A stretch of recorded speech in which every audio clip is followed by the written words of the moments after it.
पुरी महिला महाविद्यालयर नुआ बिल्डिंग स्थानीय हुलुहुलिया पोल निकटस्थ निजस्व स्थान रे उद्घाटित हो जाइछि। दीर्घ वर्ष धरी कॉलेजटी नरेंद्र कोणठारे भड़ा सूत्र रे चालुथिला। एही नूतन कॉलेज को पुरी सांसद पिनाकी मिश्र श्री जगन्नाथ प्रतिमूर्ति निकटरे प्रदीप प्रज्वलन करी आनुष्ठानिक भावे उद्घाटित करथिले। एही उत्सव रे मुख्य अतिथि भावे क्रीड़ा और युव व्यापार मंत्री तुषारकांति बेहेरा और सम्मानित अतिथि भावे विधायक जयंत कुमार षडंगी, सदर ब्लॉक अध्यक्ष दिवाकर पात्र, पूर्वतन नगरपाल सुरेंद्रनाथ दास, समाजसेवी पूर्णचंद्र नायक, जिला परिषद सभ्या मामिना दास, काशी हरिपुर सरपंच मुक्तिकांत पंडा, समिति सभ्य प्रदीप घटुआरी प्रमुख जोगदेई कॉलेज रो बहुत दिनर समस्या दूर होईची बोली वक्तव्य प्रदान करथिले। उद्घाटनी उत्सव रे कॉलेज रो अध्यक्ष विश्वनाथ बलियार सिंह सभारे अध्यक्षता करिबा सह वार्षिक विवरणी पाठ करथिले। प्रारंभरू अतिथि मानक द्वारा फलक अनावरण सह श्रोतीय ब्राह्मणक द्वारा मंत्रपाठ सह पूजार्चना करा जायतिला। एहा सह छात्री मानक द्वारा स्वागत संगीत गान करा जायतिला। एही उत्सव रे कॉलेजर समस्त अध्यापक अध्यापिका कर्मचारी और छात्री माने जोग देइथिले। शेष रे छात्री मानक द्वारा सांस्कृतिक कार्यक्रम परिवेषण होइतिला। जेतेबेले एठी किछि ए बिल्डिंग एरिया नथिला, केवल गोटे खाली पड़िया थिला।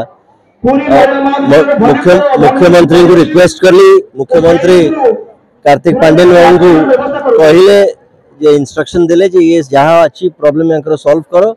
इमीडिएटली कलेक्टर को फोन करा गला। ये सब प्रॉब्लम गोटे स्ट्रोक रे सॉल्व होकर आज ये बड़ बिल्डिंग ये तैयारी गोटे खुशीर कथा, गर्वर कथा जे झील पिला माने जो माने पाठ पढ़ुले भड़ा घरे आज निज घर, निज बाथरूम्स, निज फैसिलिटीज।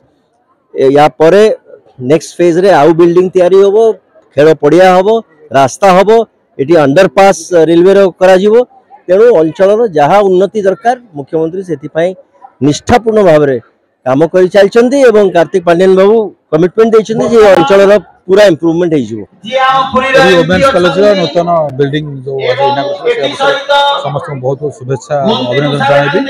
आपण जानते माननीय मुख्यमंत्री एवं माननीय अध्यक्ष बर्तमान बर्तमान ये परिदर्शन करारे 1,25,00,000 टका दिखाई। आशा कर छात्र छात्री मैंने कॉलेज रे जो मैंने पाठ पढ़ुछन से निश्चित भाव गोटे नुआ ओडिशा, विकसित ओडिशा, समृद्ध ओडिशा जोटा माननीय महाविद्यालय बहुत दिन धरी जगन्नाथ बल्लभ मठरे भड़ा घरे चलला, जहाँपाई पिला मानक मनरे आम मानक मनरे एक अवशोषर वार्ता सब बेले जाउथिला।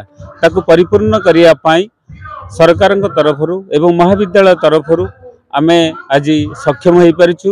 नुआ बिल्डिंग रे आज पिला माने पहुंचंती एवं यही बिल्डिंग आज उद्घाटन होईची। माननीय एमपी माननीय मंत्री तुषारकांति बेहेरा, माननीय विधायक जयंत कुमार षडंगी, माननीय ब्लॉक चेयरमैन श्रीजुक्त दिवाकर पात्र एवं अन्य राजनेता मानक माध्यम रे नूतन प्रतिष्ठा उत्सव यही महाविद्यालय 1991 मसीहा ठारू आज पर्यंत भड़ाघर चली।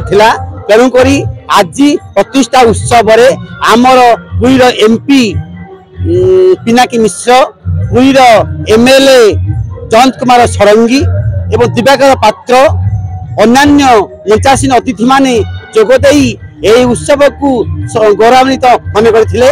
कैमरा पर्सन रवि जेनांक सह सुधांशु करंक रिपोर्ट तीर्थक्षेत्र लाइव।